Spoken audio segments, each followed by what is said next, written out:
আসসালামু আলাইকুম। Welcome back to another video. আশা করি সবাই অনেক বেশি ভালো আছেন। আমি আল্লাহর রহমতে অনেক বেশি ভালো আছি আপনাদের দোয়ায়।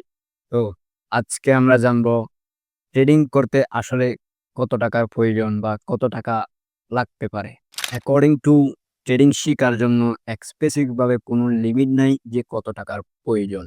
এই ট্রেডিং এ আপনি ৫,০০০ কোটি টাকা নিয়ে যদি আসেন তাহলে আপনি ট্রেডিং এ প্রফিট করতে পারবেন না। কেন? যতক্ষণ পর্যন্ত না আপনি ট্রেডিং এর মধ্যে ডিসিপ্লিন এর মধ্যে না আসছেন, ততক্ষণ পর্যন্ত আপনি কি প্রফিট করতে পারবেন না। আপনি ট্রেডিং এর যত A to Z route map নিয়ে যত কিছু শিখেন না কেন, আপনি যতক্ষণ পর্যন্ত ডিসিপ্লিন মেইনটেইন না করবেন, ততক্ষণ পর্যন্ত আপনি কি ট্রেডিং এ প্রফিট করতে পারবেন না। সোজা কথা। একদম বাংলা সোজা কথা। ট্রেডিং এর জন্য ডিসিপ্লিন হচ্ছে মেইন। আপনি যতক্ষণ না ডিসিপ্লিন না হচ্ছেন, ততক্ষণ পর্যন্ত কি আপনি ট্রেডিং এ প্রফিট করতে পারবেন না। এখন আমাদের অনেকের মনে প্রশ্ন জাগতে পারে যে আমরা ট্রেডিংটা শিখার পর স্পেসিফিক ভাবে কোন অ্যামাউন্টে, কতটুক অ্যামাউন্টে ট্রেডিংটা স্টার্ট করতে পারি। আমরা বেশিরভাগ ট্রেডিং স্টার্ট করার সময় বেশিরভাগই মানুষ কি ছাত্র, বেশিরভাগই স্টুডেন্ট। আমরা আমরা আমাদের কিছু টাকা জমানো থাকে, সেভিংস কিছু টাকা থাকে। ওই টাকা কত টাকা হলে আমরা ট্রেডিং স্টার্ট করতে পারি? আমার মতে $200 থেকে রিস্ক ম্যানেজমেন্টটা হয়। বাট আপনি যতক্ষণ না ৩ বছর, ২ বছর টাকা আপনি রিস্ক ম্যানেজমেন্টে আপনার লস করার ক্ষমতা ২ বছর থাকতে হবে। এক কথায়। এক কথায় আপনার লস করার ক্ষমতা ২ বছর থাকতে হবে ট্রেডিং এর মধ্যে। আপনি লস করে শিখবেন ভাই। ট্রেডিং এ যদি A to Z আপনি শিখেনও, তারপরেও আপনি কি স্ট্র্যাটেজি বিল্ড করার পরেও আপনি লস করবেন। কেন লস করবেন? আপনার সাইকোলজি বিল্ড করতে হবে আগে। আপনার মাইন্ডসেট বিল্ড করতে হবে। আপনার রিস্ক ম্যানেজমেন্ট বিল্ড করতে হবে।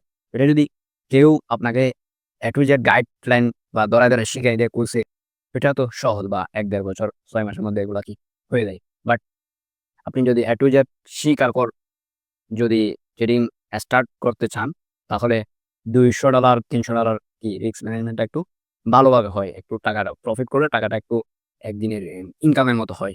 আর এর নিচে আমি সাজেশন করব না আপনাদের। তো লস করার ক্ষমতা রাখতে হবে। যে লস ঐরকম করতে হবে, যেরকম মনে করেন আমার একটা টাকা আছে। ওই টাকাগুলা জমানো টাকাগুলা আমি ওইখানে লস করতেছি। তখন আমার কি মনের মধ্যে একটা কি ভয় কাজ করবে। আমার জমানো টাকা চলে যাচ্ছে। প্রতিদিন ৳৫০০ ৳১,০০০ এরকম চলে যাচ্ছে। আমার কি একটা ভয় কাজ করবে মনের মধ্যে। ওই ভয়ের কারণে আমরা কি সাইকোলজি খারাপ হয়ে যাবে। আমি ট্রিট করতে পারব না। ওই সাইকোলজি দিয়ে যদি আমি ট্রিট করি, তাহলে আমার কি ট্রেড সই হবে না। আমার ট্রেড আমি জানি ওগুলা, তবুও আমি কি ভুল করব। এজন্য আমাদের থেকে কোনো একটা আগে ইনকাম সোর্স কি বের করতে হবে। যে আমার একটা ব্যবসা আছে, আমার একটা দোকান আছে, আমার একটা বিজনেস আছে, যেখান থেকে আমার কি টাকা আসতেছে, ওই টাকা আমি ট্রেডিং লস দিয়ে শিখতেছি। এটা করতে পারেন। আর সেভিংস যদি টাকা আপনার অতটুক টাকা নিয়ে নামেন যতটুকু আপনি ১-১.৫ বছর কি লস কভার করতে পারেন। লস করতে হবে ভাই এখানে। এখানে লস করার ক্যাপাসিটি ওইটা থাকতে হবে ভাই। আপনি ট্রেডিং শিখার পরেও ট্রেডিং করতে গিয়ে আপনাকে লস করতে হবে। লস না করলে আপনি বুঝতে পারবেন না, ট্রেডিংটা শিখতে পারবেন না। ট্রেডিং শিখার পরেও আপনি লস করে ট্রেডিং শিখবেন। যেটা সত্য, যেটা কেউ বলতে চায় না, ওইটা বলতেছি আমি। সত্যি ভাই। লস করতেই হবে। লস না করলে আপনি শিখতে পারবেন না। ১-১.৫ বছর লস করার ক্ষমতা রাখতে হবে আপনাকে। তারপরে ট্রেডিং জগতে আসেন। ট্রেডিং জগতে ২ ধরনের মানুষেরাও আছে। একটা যার কাছে টাকা আছে, আরেকজন যার কাছে নলেজ আছে। ২ টাই লাগবে। একটা হলে হবে না আবার।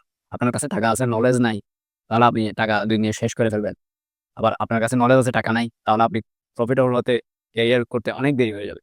প্রফিট প্রফিট করতে হলে, ট্রেডিং এ প্রফিট করতে হলে, তাড়াতাড়ি সাকসেস পেতে হলে টাকা আর নলেজ ২ টাই লাগবে। সেটা $১০০ হোক, সেটা $২০০ হোক। $২০০ দিয়ে রিস্ক ম্যানেজমেন্টটা ভালোভাবে হয়।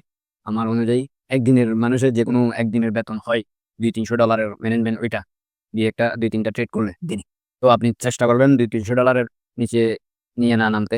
তো লস করে ফেলবেন। রিস্ক ম্যানেজমেন্টটা ভালোভাবে হবে না। $৩০০ $২০০ ওইরকম নিয়ে নামেন।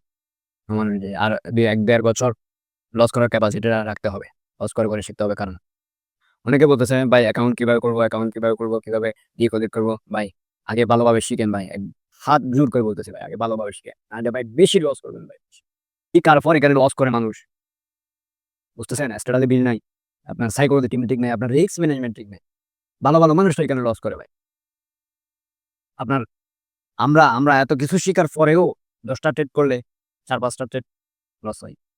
আপনি বলবেন আপনি কিসের ট্রেডার? আপনি ৫ টা যদি লস করেন।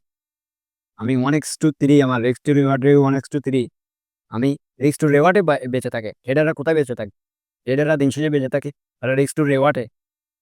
আমার ৳১০ ৳৩০ পরিণত হচ্ছে। লস করলে তো আমি ৳১০ লস করতেছি। কিন্তু লাভ করলে তো আমি ৳৩০ লাভ করতেছি। ওইখানে আমরা বেঁচে থাকি। ওয়ারেন বাফেট একটা কথাই বলছিল যে, "আপনি আগে ব্যবসাতে ৳২০,০০০ না লাগায়, আপনি আগে আপনার মাথাতে ৳২০,০০০ ইনভেস্ট করেন। আপনার সাইকোলজিতে ইনভেস্ট করেন। আপনার লার্নিং এ ইনভেস্ট করেন। কাউরে যারে পারেন ভাই আগে ধইরা আগে ট্রেডিংটা শিখেন। তারপরে এই মার্কেটে ইনভেস্ট করেন। এর আগে ইনভেস্ট কইরেন না দয়া করে। কেউ বলবেন না অ্যাকাউন্ট কিভাবে করব, টাকা ডিপোজিট কিভাবে করব। এগুলার সাকসেস ইস প্রসেস, সাকসেস একদিন আসে না। আস্তে, আস্তে সব আমি নিয়ে আসবো ভাই এই চ্যানেলে। A to Z কমপ্লিট এই চ্যানেলে নিয়ে আসবো।